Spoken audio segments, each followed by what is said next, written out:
Welcome to VH Classes. New concept, new study. Get ready to learn something new today.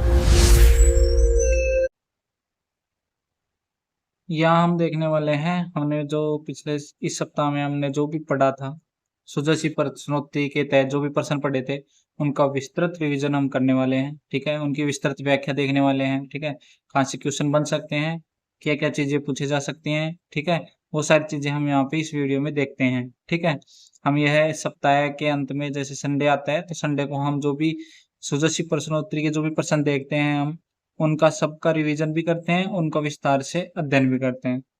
तो उसी के पहल में हम बात करते हैं। पहला क्वेश्चन है, नीति आयोग की नवीनतम रिपोर्ट में राजस्थान के किन दो नवाचारों को गुड स्टेट प्रैक्टिसेज के रूप में उल्लेखित किया गया है? स्माइल प्रोग्राम एवं हवामहल योजना, मुख्यमंत्री जल स्वावलंबन अभियान 2.0 एवं समर्थ योजना, मुख्यमंत्री बाल गोपाल योजना एवं पोशाक वितरण योजना, शाला स्वास्थ्य परीक्षण अभियान एवं एआई आधारित मूल्यांकन प्रणाली। तो इसके बारे में पहले हम डिटेल देखते हैं। नीति आयोग ने अपनी नवीनतम रिपोर्ट जारी की है जिसका नाम है school education system in India temporal analysis and policy road map for quality enhancement. इसके अंदर राजस्थान के शिक्षा और स्वास्थ्य से जुड़े दो नवाचारों को गुड स्टेट प्रैक्टिसेज के रूप में उल्लेखित किया गया है, जिसमें से पहला जो है वो है शाला स्वास्थ्य परीक्षण अभियान। इसके अंतर्गत क्या किया गया है? इस अभियान के तहत 75 लाख से अधिक विद्यार्थियों की दृष्टि, श्रवण क्षमता, पोषण स्तर, दंत स्वास्थ्य जैसे 70 से अधिक स्वास्थ्य मानकों पर स्क्रीनिंग की गई है और मोबाइल ऐप के माध्यम से फॉलो सुनिश्चित किया गया है। राष्ट्रीय बाल स्वास्थ्य कार्यक्रम और आयुष्मान भारत जैसी योजनाओं के तहत मुफ्त इलाज व सर्जरी की सुविधा भी प्रदान की जाती है इसके तहत। उसके बाद में दूसरा कार्यक्रम देखें तो एआई आधारित मूल्यांकन प्रणाली, मुख्यमंत्री शिक्षित राजस्थान अभियान जिसे मसरा भी कहते हैं के अंतर्गत संचालित इस प्रणाली ने 4 लाख से अधिक विद्यार्थियों के सीखने के अंतराल, मतलब लर्निंग जो गैप था, पढ़ने हो लिखने के जो भी अंतराल होता है, ठीक है, उसको दूर करने और उनके विषयवार परिणामों में सुधार करने की महत्वपूर्ण भूमिका निभाई है। तो राजस्थान में 2 कार्यक्रम चलाए गए हैं जिसको नीति आयोग ने गुड प्रैक्टिसेज के रूप में उल्लेखित किया है। तो इसका आंसर सही हो जाएगा ऑप्शन डी, शाला स्वास्थ्य परीक्षण एवं एआई आधारित मूल्यांकन प्रणाली। ठीक है, अगले क्वेश्चन की बात करें तो हाल ही में विश्व स्वास्थ्य संगठन द्वारा राजस्थान के चिकित्सा एवं स्वास्थ्य विभाग को किस प्रतिष्ठित पुरस्कार से सम्मानित किया गया है? Global health care excellent award, world no tobacco day award 2026, South Asia health leadership award, नशा मुक्त भारत अभियान सम्मान। तो पहले हम डिटेल देखते हैं। विश्व स्वास्थ्य संगठन जिसकी स्थापना 7 अप्रैल 1948 को हुई थी और इसी कारण 7 अप्रैल को अंतर्राष्ट्रीय स्वास्थ्य दिवस मनाया जाता है। ठीक है, WHO द्वारा 2026 में प्रतिष्ठित world no tobacco day award के लिए राजस्थान के चिकित्सा एवं स्वास्थ्य विभाग को चुना गया है। यह सम्मान राज्य को दक्षिण पूर्वी एशिया क्षेत्र, दक्षिण पूर्वी का जो क्षेत्र है ना एशिया का, वहां उस क्षेत्र में तंबाकू नियंत्रण के लिए उत्कृष्ट कार्य करने हेतु प्रदान किया गया है। सम्मान का आधार, सम्मान क्यों दिया गया है? तो राज्य में तंबाकू मुक्ति उपचार, परामर्श सेवाओं के व्यापक विस्तार, जन जागरूकता और प्रभावी कानून प्रवर्तन के लिए यह पुरस्कार दिया गया है कि राज्य है जो राजस्थान है उसने मतलब परामर्श के लिए जो केंद्र है वो स्थापित किए हैं, तंबाकू मुक्ति के जो भी उपचार थे, उपचार केंद्र थे, उनकी स्थापना की है, जन जागरूकता को बढ़ाया है, प्रभावी कानून बनाए हैं। इसके तहत ही मतलब तंबाकू के जो क्षेत्र है उसमें नियंत्रण पाया गया है राजस्थान के अंदर और उसी के उपलक्ष्य में राजस्थान को नो टोबैको डे अवार्ड दिया गया है। बात करें नो टोबैको डे अवार्ड मतलब जो थीम थी, मतलब डे बनाया गया था no world no tobacco day, तो उसकी क्या थीम थी? विश्व तंबाकू निषेध दिवस जो कि 31 मई को बनाया गया था। इसकी जो थीम थी वो थी unmaking the appeal contouring nicotine and tobacco addiction, आकर्षण का खुलासा, निकोटीन और तंबाकू की लत का मुकाबला, यह इसकी थीम थी। ठीक है, तो इसका सही आंसर हो जाएगा option b, world no tobacco day award 2026 दिया गया है राजस्थान के चिकित्सा एवं स्वास्थ्य विभाग को। ठीक है, उसके बाद में अगले क्वेश्चन की बात करें, नीति आयोग द्वारा सराहे गए पढ़ाई विद एआई कार्यक्रम द्वारा का संचालन राजस्थान के किस जिले में विशेष रूप से किया गया है? टोंक, जयपुर, जोधपुर, सीकर। डिटेल देखते हैं पहले। पढ़ाई विद एआई कार्यक्रम संचालन राजस्थान के टोंक जिले के सरकारी स्कूलों में किया गया था। टोंक जिला प्रशासन और तत्कालीन जिला कलेक्टर डॉक्टर सौम्या झा के नेतृत्व में इस पायलट प्रोजेक्ट को शुरू किया गया था। इस एआई संचालित व्यक्तित्व शिक्षण प्लेटफॉर्म का मुख्य उद्देश्य था कक्षा 10वीं के छात्रों को गणित जैसी कठिन विषयों को समझने में मदद करना, उनमें तार्किक विकास क्षमता का विकास करना, ठीक है, एआई के प्रति उनका जो लगाव है उसको बढ़ाना, ठीक है। ये सारी जो जानकारी थी पढ़ाई विद एआई कार्यक्रम के तहत टोंक जिले में जो सरकारी स्कूल है उसमें चलाया गया था। तो इसका सही आंसर हो जाएगा ऑप्शन ए, टोंक जिले में है चलाया गया है। अगले क्वेश्चन की बात करें, भारत सरकार द्वारा घोषित सेमीकंडक्टर मिशन 2.0 के लिए केंद्रीय बजट 2026-27 में कितनी राशि का प्रावधान किया गया है? 500 करोड़ रुपए, 1000 करोड़ रुपए, 5000 करोड़ रुपए, 10,000 करोड़ रुपए। तो इसकी व्याख्या देखते हैं पहले। इंडिया में सेमीकंडक्टर मिशन 2.0 भारत सरकार द्वारा घोषित इंडिया सेमीकंडक्टर 2.0 का प्रमुख लक्ष्य भारत को वैश्विक सेमीकंडक्टर हब बनाना। जैसे चीन है, ताइवान है, जहाँ पे सेमीकंडक्टर चिप बनती हैं, ठीक है, जो कि मोबाइल में काम आती है, एआई के क्षेत्र में भी काम आती है। उस क्षेत्र में मतलब अपने राज्य भारत को है ना वैश्विक स्तर पर सेमीकंडक्टर हब के रूप में विकसित करना। और जो हम आयात करते हैं मतलब आयात पर जो निर्भरता है उसको कम करना। जैसे हम चीन से आयात करते हैं, चिप होती हैं, सेमीकंडक्टर जो चिप होती हैं उनका आयात हम बहुत ही मात्रा में हम करते हैं, ठीक है, विदेश से, तो उसको भी आयात को कम करना। इस चरण का फोकस चिप असेंबली, चिप को पैकेजिंग के साथ साथ सेमीकंडक्टर उपकरणों और सामग्रियों की स्वदेशी उत्पादन पर बल देना, ठीक है, वहां पर मतलब स्वदेश को बढ़ाना, मतलब मेक इन इंडिया को बढ़ावा देने के क्षेत्र में यह कार्यक्रम चलाया गया है।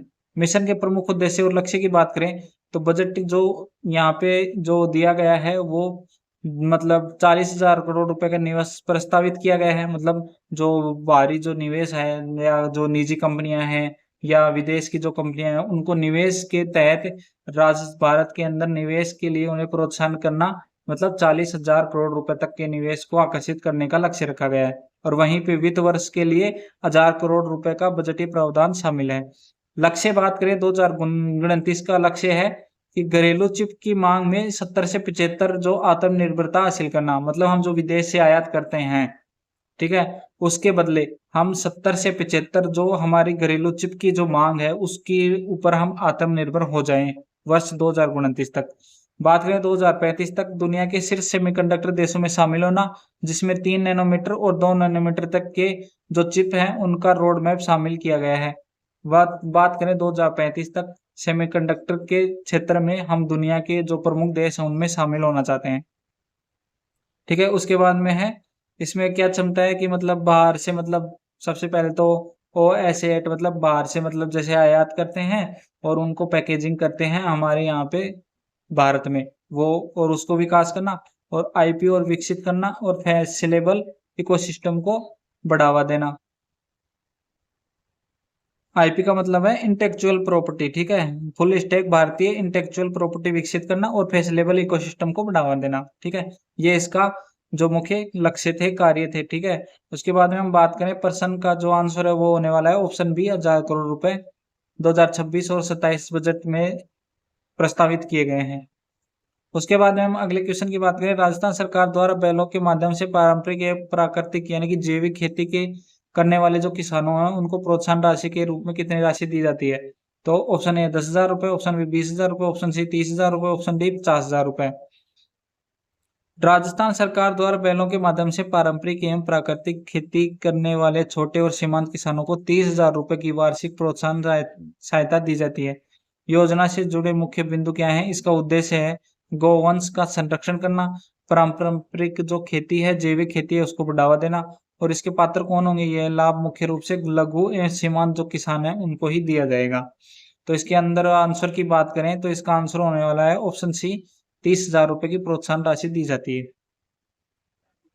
अगले क्वेश्चन की बात करें, राजस्थान सिविल सेवा नियम पेंशन से संबंधित जो नियम है 1996 में हालिया संशोधन के बाद पेंशनर्स अपना वार्षिक जीवन प्रमाण पत्र मोबाइल ऐप पर किस तकनीकी के माध्यम से प्रस्तुत कर सकेंगे? Fingerprint scanning, iris recognition, face authentication, voice recognition. Rajasthan civil सेवा पेंशन नियम 1996 का जो नियम था उसके नियम 134 में हालिया में संशोधन किया गया है और पेंशन मोबाइल ऐप के माध्यम से फेस ऑथेंटिकेशन तकनीक का उपयोग करके अपना वार्षिक जीवन प्रमाण पत्र प्रस्तुत कर सकते हैं जिनको भी पेंशन मिल रही है। ठीक है, फेस ऑथेंटिकेशन तकनीक है कि पेंशन को अब बायोमेट्रिक मशीन या फिंगरप्रिंट की आवश्यकता नहीं होगी, वे मोबाइल कैमरे के जरिए चेहरे का स्कैन कर डिजिटल जीवन प्रमाण पत्र बना सकेंगे और यह घर बैठे उनको सुविधा दी जा सकेगी। जो भी पेंशनर्स उपभोक्ता हैं जैसे जिनकी उम्र जो मतलब ज्यादा बुजुर्ग हैं वो घर से बाहर नहीं जा सकते हैं, ठीक है, तो उनको घर बैठे सुविधा दी गई है, उनको बायोमेट्रिक फिंगरप्रिंट लगाने की आवश्यकता नहीं है, मोबाइल से फोटो खींच के उनके फेस रिकॉग्निशन, फेस ऑथेंटिकेशन के माध्यम से उनकी सत्यता का जांच किया जा सकता है। तो इसका आंसर हो जाएगा ऑप्शन सी, फेस ऑथेंटिकेशन की सुविधा है वो शुरू की गई है मोबाइल ऐप के माध्यम से।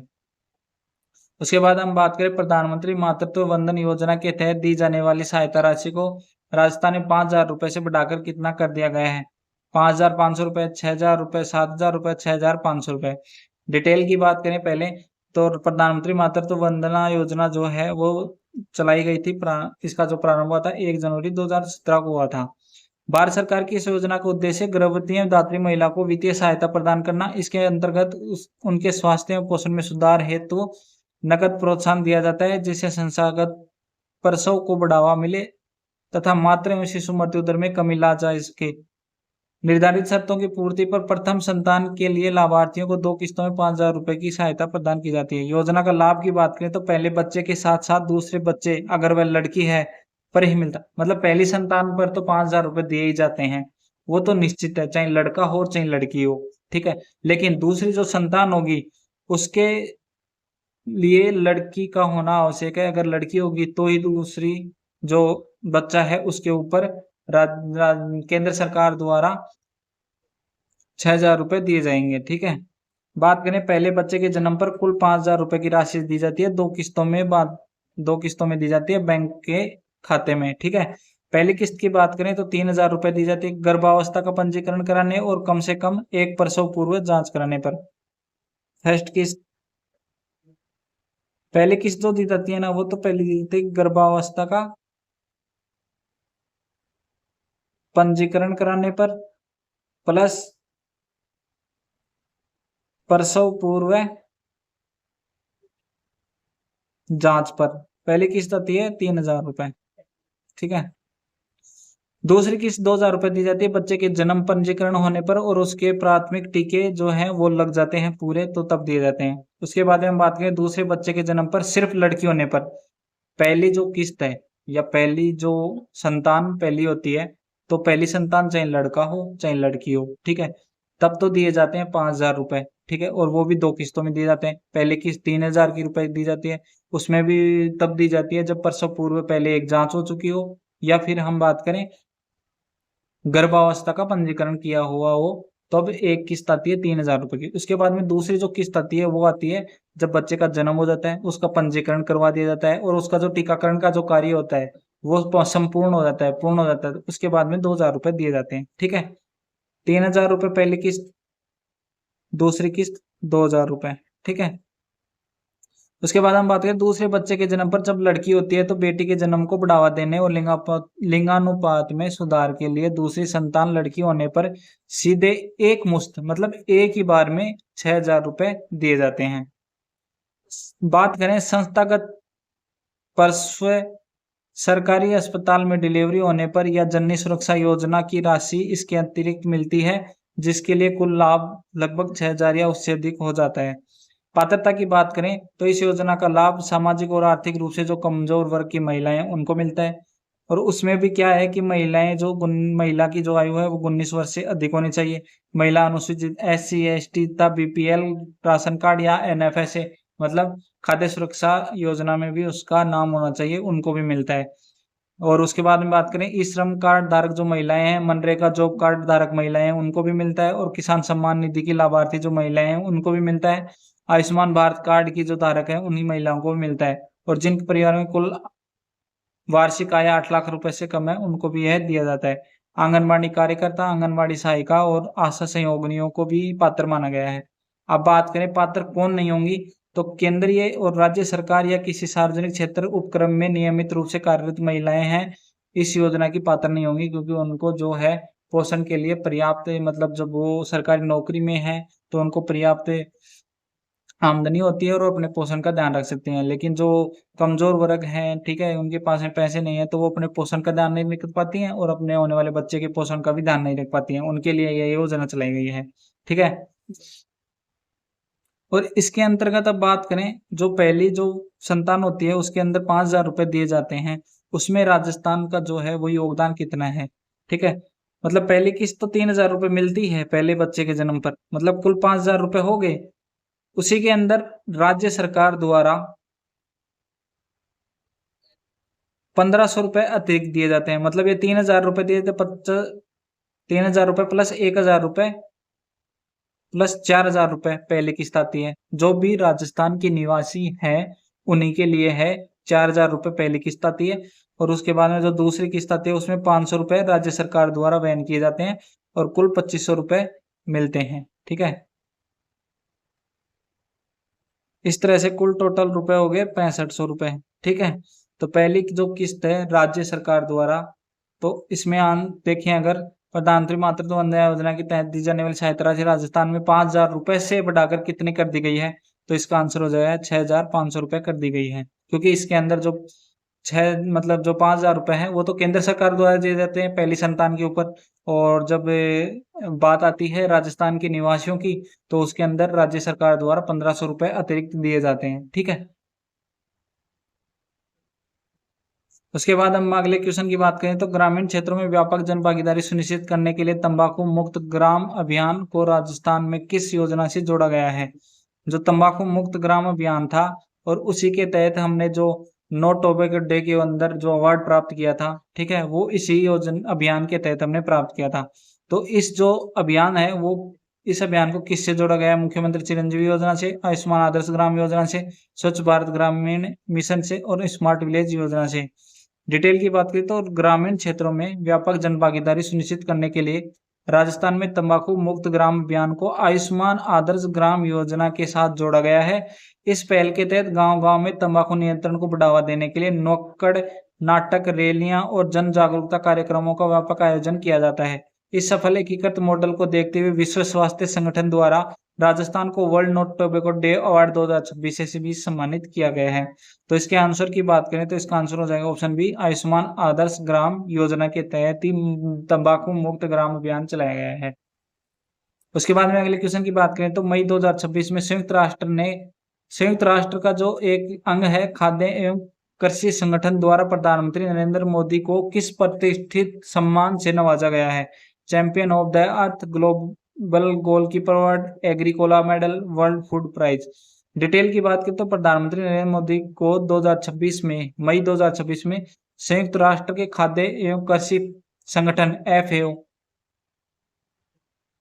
फूड एवं एग्रीकल्चर ऑर्गेनाइजेशन के सर्वोच्च सम्मान एग्रीकोला मेडल से सम्मानित किया गया है। यह प्रतिष्ठित सम्मान उन्हें रोम, इटली, जहां FAO फूड एग्रीकल्चर ऑर्गेनाइजेशन का जो हेडक्वार्टर है रोम, इटली के अंदर, वहां पर 20 मई 2026 को प्रदान किया गया। सम्मान क्यों दिया गया, क्या कारण था? यह पुरस्कार उन्हें वैश्विक और भारत में खाद्य सुरक्षा, सतत कृषि, प्राकृतिक खेती और किसानों के डिजिटल सशक्तिकरण को और ग्रामीण विकास के क्षेत्र में उनके असाधारण नेतृत्व को मान्यता देने के लिए दिया गया है, ठीक है। तो इसका सही आंसर हो जाएगा option C, Agricola medal award प्रधानमंत्री नरेंद्र मोदी को दिया गया है। अगले क्वेश्चन की बात करें, राजस्थान इंडस्ट्रियल डेवलपमेंट पॉलिसी का मुख्य लक्ष्य राज्य की अर्थव्यवस्था को वर्ष 2028-29 तक कितने बिलियन डॉलर तक पहुंचाना है। 250 billion dollar, 350 billion dollar, 500 billion dollar, 1 trillion dollar. बात करें राजस्थान इंडस्ट्रियल डेवलपमेंट पॉलिसी 2026, इसके अंदर जो नीति है उसको 4G नाम दिया गया है, जिसमें ग्रीन, गवर्नेंस, ग्रोथ और ग्लोबलाइजेशन। जी से ग्रीन, जी से गवर्नेंस, जी से ग्रोथ और जी से ग्लोबलाइजेशन पर यह नीति आधारित है। मतलब 4G हो गए, जी जी जी जी, ठीक है, 4G। इसका लक्ष्य क्या है? 2028-29 तक राजस्थान की जो अर्थव्यवस्था है उसको $350 बिलियन तक पहुंचाना है। उसके बाद में हम बात करें अक्षय ऊर्जा एवं सर्कुलर इकोनॉमी को प्रोत्साहन देना, पर्यावरण अनुकूलन औद्योगिक उत्पादन को बढ़ावा देना, रिको एवं नॉन रिको क्षेत्र को CTP स्थापित हेतु नई योजनाएं बनाना, इंटीग्रेटेड रिसोर्स रिकवरी पार्क स्थापित करना। अगर बात करें इंटीग्रेटेड रिसोर्स रिकवरी पार्क, तो पहला तो है वो जयपुर में है, और जो दूसरा प्रस्तावित है यानी निर्माण हो रहा है वो कोटा के अंदर है। तो आपको याद रखना है इंटीग्रेटेड रिसोर्स रिकवरी जो पार्क है राजस्थान में 2 हैं, पहला जयपुर में, दूसरा कोटा में बनाया जा रहा है। DMIC Delhi Mumbai industrial corridor में नोड आधारित औद्योगिक पार्क विकसित होंगे। Fast track approval, logistic connectivity एवं प्लग एंड प्ले सुविधाओं को बढ़ावा देना, ये इस राजस्थान इंडस्ट्रियल डेवलपमेंट पॉलिसी का लक्ष्य है। तो बात करें तो इसका जो आंसर है वो हो जाएगा ऑप्शन बी, $350 बिलियन तक पहुंचाना राजस्थान की अर्थव्यवस्था को 2028-29 तक। अगले क्वेश्चन की बात करें, हाल ही चर्चा में रहा सिवाना रिंग कॉम्प्लेक्स राजस्थान के किस जिले या क्षेत्र से संबंधित है जहां दुर्लभ खनिजों के विशाल भंडार मिले हैं? डेगाना नागौर, सिवाना बालोतरा, जावर उदयपुर, खेतरी झुंझुनू। डिटेल की बात करें तो सिवाना रिंग कॉम्प्लेक्स राजस्थान के बालोतरा जिले, पहले जो बाड़मेर का हिस्सा था उसमें स्थित है। भूवैज्ञानिक संरचना मतलब प्राचीन ज्वालामुखी कुंड है यहाँ पे, मतलब सिवाना जो है वो है बालोतरा में स्थित है। यहाँ पे प्राचीन ज्वालामुखी जो कुंड है वो था, जिसके कारण यहाँ पे जो रेयर अर्थ मेडल है वो वहाँ पे मिले हैं। यह क्षेत्र लगभग 750 वर्ग किलोमीटर क्षेत्र में फैला हुआ है। दुर्लभ खनिजों का भंडार है यहाँ पे। उनमें बात करें तो बालोतरा की सिवाना रिंग कॉम्प्लेक्स में दुर्लभ खनिजों के मुख्य रूप में बात करें तो नियोबियम, जिरकोनियम और हाफनियम जैसे तत्व पाए गए हैं, जिनका उपयोग मिसाइल तकनीकी और परमाणु रिएक्टर में किया जाएगा। नियोबियम,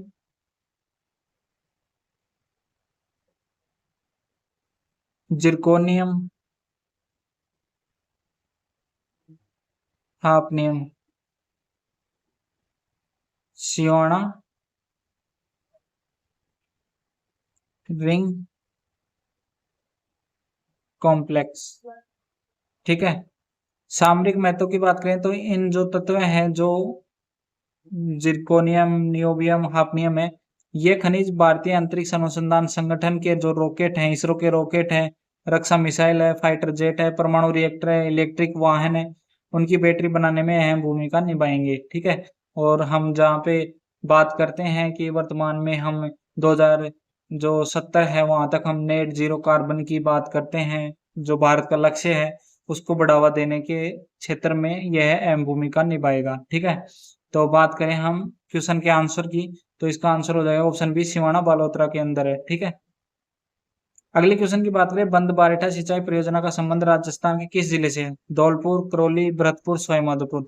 डिटेल की बात करें, बंद बारेठा सिंचाई परियोजना राजस्थान के भरतपुर जिले की बयाना तहसील में कुकुन नदी पर स्थित एक प्रमुख और ऐतिहासिक जल परियोजना। यह परियोजना क्षेत्र में कृषि और सिंचाई और पेयजल को एक बढ़ावा देती है। परियोजना की बात करें तो यह बयाना भरतपुर में है, कुकुन नदी पर बनाया गया है। इस बांध की नींव 1866 में महाराजा जसवंत सिंह द्वारा रखी गई थी और इसका निर्माण कार्य 1887 में महाराजा राम सिंह के समय पूर्ण हुआ, और यह भरतपुर का सबसे बड़ा बांध है, ठीक है। तो इसके आंसर की बात करें तो इसका आंसर हो जाएगा ऑप्शन सी, भरतपुर में अंदर। तो बंद बारेठा, एक बात करें बंद बारेठा जो वन्य जीव अभ्यारण्य है वो भी भरतपुर के अंदर है। वहीं से संबंधित हम बात करें तो बंद बारेठा जो सिंचाई परियोजना है वो भी भरतपुर में है, ठीक है। अगले क्वेश्चन की बात करें तो मुख्यमंत्री भजनलाल शर्मा ने 25 मई 2026 को वंदे गंगा जल संरक्षण जन अभियान का राष्ट्रव्यापी शुभारंभ किस बांध से किया? बिशलपुर बांध, जवाई बांध, इसरदा बांध, बंद बारेठा बांध। डिटेल की बात करें, राजस्थान सरकार द्वारा वंदे भारत जल संरक्षण अभियान चलाया जा रहा है। इसका उद्देश्य है वर्षा जल संचयन, पारंपरिक जल स्रोतों जिसमें तालाब, बावड़ी हैं उनकी सफाई करना, पौधारोपण के माध्यम से जल संरक्षण को एक जन आंदोलन बनाना। अवधि की बात करें तो यह अभियान प्रतिवर्ष गंगा दशमी 25 मई से विश्व पर्यावरण दिवस 5 मई तक पूरे राजस्थान में संचालित किया जाएगा। 25 मई से लेकर यह 5 जून तक चलने वाला है। 5 जून तक, 5 जून को विश्व पर्यावरण दिवस बनाया जाता है, वहां तक ये चलेगा। तो बात करें इसकी जो शुरुआत है बिशलपुर बांध से की गई थी, ठीक है, 25 मई 2026 को। अगले क्वेश्चन की बात करें, वाइब्रेंट विलेज प्रोग्राम 2 के तहत राजस्थान के कितने सीमावर्ती जिलों के रणनीतिक गांवों का चयन विकास कार्यों के लिए किया गया है? 4 जिले, 5 जिले, 6 जिले, 3 जिले। डिटेल की बात करें वाइब्रेंट विलेज प्रोग्राम की, तो केंद्र सरकार द्वारा शुरू की गई एक महत्वाकांक्षी योजना है जिसका उद्देश्य भारत की अंतर्राष्ट्रीय सीमाओं से जो सटे गांव हैं उनका विकास करना। मुख्य उद्देश्य और विशेषताओं की बात करें तो प्रथम गांव की अवधारणा दी गई है। प्रथम गांव की अवधारणा की बात करें तो इस योजना के तहत सीमावर्ती जो गांव है उनको देश का आखिरी गांव न मानने की बजाय देश का पहला गांव माना जाना चाहिए। बुनियादी ढांचे की बात करें तो यहाँ पे सड़क, पक्के आवास, 24 घंटे बिजली, पेयजल आपूर्ति, इंटरनेट और मोबाइल कनेक्टिविटी जैसी सुविधाओं का निर्माण किया जाना है। और यहाँ पे महत्वपूर्ण है जो यहाँ से पलायन कर जाते हैं लोग तो उसको रोकना है और यहाँ का आर्थिक विकास करना है। योजना के चरणों की बात करें तो प्रथम चरण फरवरी 2023 से शुरू किया गया था। इसमें मुख्य रूप से उत्तरी सीमाओं विशेषकर जो चीन से जो सटे जो राज्य थे जो चीन से अंतर्राष्ट्रीय सीमा बनाते जिनमें अरुणाचल प्रदेश, हिमाचल प्रदेश, सिक्किम, उत्तराखंड और लद्दाख के जो 662 गांव हैं उनका चयन किया गया था। दूसरे चरण की बात करें तो इसके तहत पाकिस्तान, नेपाल, भूटान, म्यांमार और बांग्लादेश, नेपाल, भूटान, पाकिस्तान, म्यांमार और बांग्लादेश से जो अंतर्राष्ट्रीय सीमा बनाने वाले जो राज्य हैं, ठीक है, उन राज्यों के जो गांव हैं जिसमें राजस्थान भी शामिल है उनका विस्तार करना और उनका विकास करना। ठीक है, तो इस प्रकार हम बात करें तो राजस्थान के जो है सीमावर्ती जो जिले हैं पाकिस्तान से वो 5 जिले लगते हैं और उनको 5 जिलों के जो गांव हैं उनको वाइब्रेंट विलेज प्रोग्राम 2 में शामिल किया गया है। ठीक है, उसके बाद हम बात करें अगले क्वेश्चन की, राजस्थान में सेमीकंडक्टर उद्योग के लिए किस क्षेत्र को सिलिकॉन वैली ऑफ राजस्थान के रूप में विकसित किया जा रहा है? अजमेर, जयपुर अजमेर क्षेत्र, जोधपुर पाली मारवाड़ क्षेत्र, उदयपुर चित्तौड़ क्षेत्र, बीकानेर जैसलमेर क्षेत्र।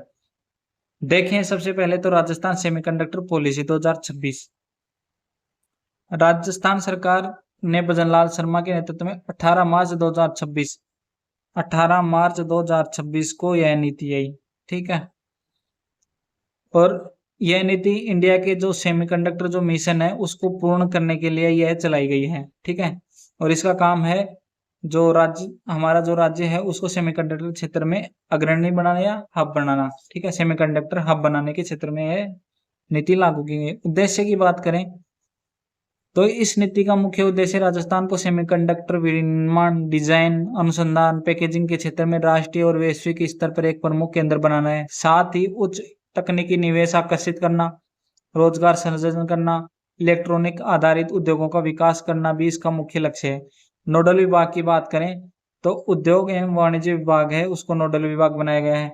नीति के अंतर्गत राज्य निवेश पोर्टल शुरू किया गया है जिसके माध्यम से सिंगल विंडो क्लियरेंस की सुविधा दी जाएगी जिससे निवेश प्रक्रिया सरल, तेज होगी। साथ ही कैप्टिव रिन्यूएबल एनर्जी के उपयोग को बढ़ावा देकर पर्यावरण स्थिरता सुनिश्चित की जाएगी। अगर आपको जो भी मतलब निवेश करना है, विदेशी निवेश हो या राज्य के अंदर जो निवेश किया जाता है सेमीकंडक्टर के क्षेत्र में, तो उसके लिए राज निवेश पोर्टल बनाया गया है। ठीक है, राज निवेश पोर्टल, इसी के तहत आप निवेश कर सकते हो। सारी जो पंजीकरण से लेकर के जो आवंटन तक की जो भी सुविधाएं हैं, सब्सिडी है, पूंजीगत सब्सिडी, जो भी चीजें हैं वो इस पोर्टल के माध्यम से पूरी की जाएंगी। आगे बात करें तो यह नीति मुख्य रूप से चिप डिजाइन, OSAT मतलब outsource semiconductor assemble and testing, मतलब बाहर से सेमीकंडक्टर को मंगाना, असेंबल करना यहाँ पे और उनकी टेस्टिंग करना, तथा ATPMP assembling, testing, marketing and packaging करना जैसी इकाइयों को विकास करना। इससे सेमीकंडक्टर वैल्यू चेन के महत्वपूर्ण हिस्सा को बढ़ावा देना।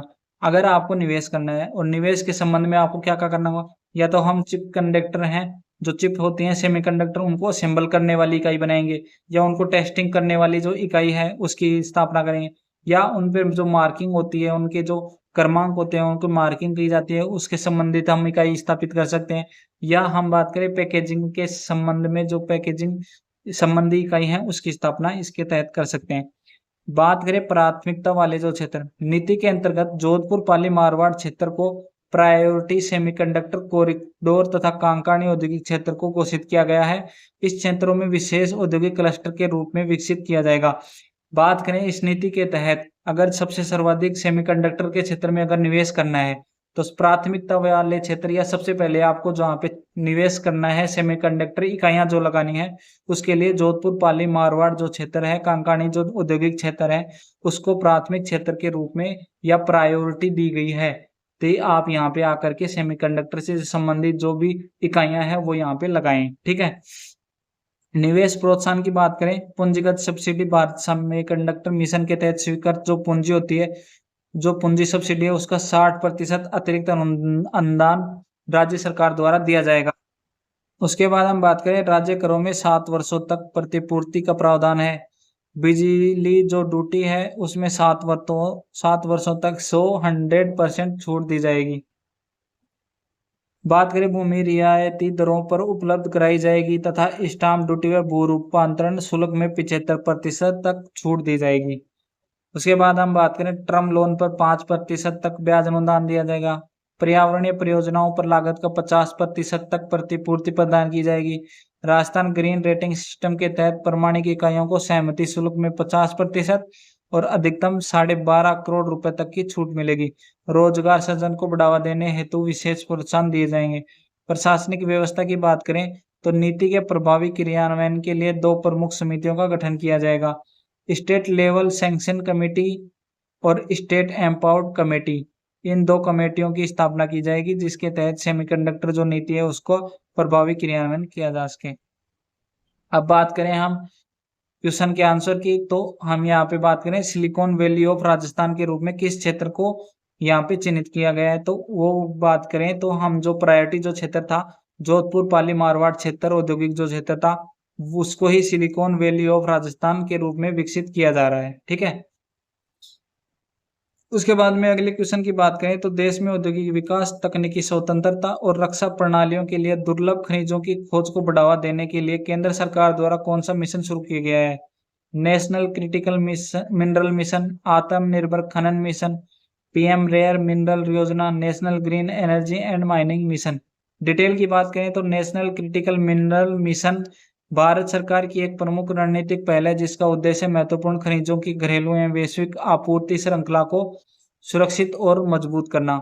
मुख्य उद्देश्य की बात करें तो उच्च तकनीकी वाले जो उद्योग है, स्वच्छता ऊर्जा जिसमें इलेक्ट्रिक व्हीकल हैं, सोलर है, राष्ट्रीय रक्षा के लिए जो महत्वपूर्ण खनिजों के आयात पर जो निर्भरता होती है उसको कम करना। मूल्य श्रृंखला का विकास, अन्वेषण, खनन, प्रसंस्करण और अनुपयोगी उत्पादों से खनिज की रिकवरी तक सभी चरणों को इसमें कवर करना। मतलब खनन से लेकर के उनके निर्माण तक के संबंध के जो भी चरण हैं उनको इसमें शामिल किया गया है। वित्तीय परिव्यय की बात करें तो बजटीय जो किया गया है इस मिशन के लिए केंद्रीय मंत्रिमंडल ने लगभग 16,300 करोड़ रुपए का जो बजट है 2024-25 में 2030-31 तक लागू किया गया है। ठीक है। 6 वर्षों के लिए 16,300 करोड़ रुपए का बजट यहाँ पे आवंटित किया गया है। वो वहीं पे हम बात करें सार्वजनिक जो उपक्रम है उनके लिए 18,000 करोड़ रुपए का अतिरिक्त निवेश जो है उसको आकर्षित करने के लिए यहाँ पे बल दिया गया है। उसके बात करें प्रमुख विशेषताएं और लक्ष्य, तो अन्वेषण की बात करें तो 2030-31 तक 1200 से अधिक घरेलू अन्वेषण परियोजनाओं को शुरू करना। पुनर्चक्रण की बात करें तो ई कचरा, लिथियम आयन बैटरी और पुराने वाहनों के स्क्रैप से खनिजों के पुनर्चक्रण को बढ़ावा देने के लिए 1500 करोड़ रुपए की प्रोत्साहन योजना शुरू की गई है। तकनीकी नवाचार के लिए बात करें तो 1000 पेटेंट दाखिल करना और उत्कृष्टता केंद्रों की स्थापना करना। सामरिक अधिग्रहण की बात करें, विदेशों में महत्वपूर्ण खनिज संपदा वाले देश के साथ व्यापार समझौता करना और भारतीय कंपनी को विदेश में खदानें हासिल करने के लिए प्रोत्साहित करना। भंडारण की बात करें तो वैश्विक आपूर्ति संकट से निपटने के लिए एक राष्ट्रीय महत्वपूर्ण खनिज भंडार का निर्माण करना। ठीक है। इसके अंदर हम बात करें तो इसका जो आंसर हो जाएगा वो हो जाएगा ऑप्शन है नेशनल क्रिटिकल मिनरल मिशन। ठीक है। अगले क्वेश्चन की बात करें तो राइजिंग राजस्थान इन्वेस्टमेंट समिट ने हस्ताक्षरित 35 लाख करोड़ रुपए में से एमओयू में से अब तक कितने लाख करोड़ रुपए का निवेश धरातल पर उतर चुका है? 5 लाख करोड़, 7 लाख करोड़, 9 लाख करोड़, 12 लाख करोड़। बात करें rising Rajasthan global investment summit 2024 को आयोजित किया गया था। राइजिंग राजस्थान राज्य सरकार द्वारा आयोजित एक प्रमुख वैश्विक निवेश शिखर सम्मेलन था इसका प्राथमिक उद्देश्य निजी क्षेत्र की भागीदारी के माध्यम से राज्य का नियम समावेशी एवं सतत आर्थिक विकास करना था। आयोजन की बात करें तो इसका जो आयोजन है 9, 10 और 11 दिसंबर 2024 को किया गया था, जो कि जेईसीसी सीतापुर जयपुर में किया गया। इसका जो उद्घाटन है पीएम नरेंद्र मोदी द्वारा 9 दिसंबर को किया गया। इसके थीम की बात करें तो रिप्लेट, जिसका अर्थ होता है पूर्ण, रिस्पॉन्सिबल जिम्मेदारी और रेडी तैयार, 3R। 3R पर आधारित इसकी जो थीम थी, ठीक है। इसका उद्देश्य जो था राजस्थान को आगामी 5 वर्षों में $350 बिलियन की अर्थव्यवस्था बनाने का जो लक्ष्य था वो निर्धारित किया गया था। समिट जो हुआ था, समिट का जो उद्देश्य था देश विदेश की छोटी बड़ी कंपनियों, अंतर्राष्ट्रीय संस्थाओं, निवेशकों को राज्य में निवेश करने हेतु आकर्षित करना और औद्योगिक स्थापित करने में मदद एवं सुविधाएं उपलब्ध कराना। इसका जो आयोजन है वो जो किया था वो उद्योग विभाग जो था राज्य सरकार का, उसने bureau of investment promotion BIP और रिको, इन तीनों ने मिलकर इसका आयोजन किया था। और इस समिट में कुल 32 देशों ने भाग लिया था, जिसमें से 17 देशों ने पार्टनर कंट्री के रूप में तथा 15 देशों ने प्रतिभागी देशों के रूप में भाग लिया था। कुल जो देश थे वो 32 थे, उसमें से जो थे पार्टनर जो कंट्री थे वो तो थे 17, और बात करें प्रतिभागी जो देश थे वो थे 15, ठीक है। इस समिट में कुल 35 लाख करोड़ रुपए से अधिक का एमओयू हुआ, जिसमें से सर्वाधिक जो एमओयू हुआ था वो ऊर्जा के क्षेत्र में 6.5 लाख करोड़ रुपए की हुई, ठीक है। और इन 35 लाख करोड़ रुपए के जो एमओयू थे इनमें अब तक 9 लाख करोड़ रुपए का निवेश धरातल पर उतर चुका है, ठीक है। तो इसका आंसर जो हो जाएगा वो हो जाएगा 9 लाख करोड़ रुपए, ठीक है। तो ये था हमारा आज का जो सुजसी प्रश्नोत्तरी जो हमने पढ़ी थी, ठीक है। ये जो हमने उसका विस्तार से अध्ययन, विस्तृत जो अध्ययन था वो हमने यहाँ पे किया है, ठीक है। और ये वीडियो भी हम यहीं पे समाप्त करते हैं, ठीक है।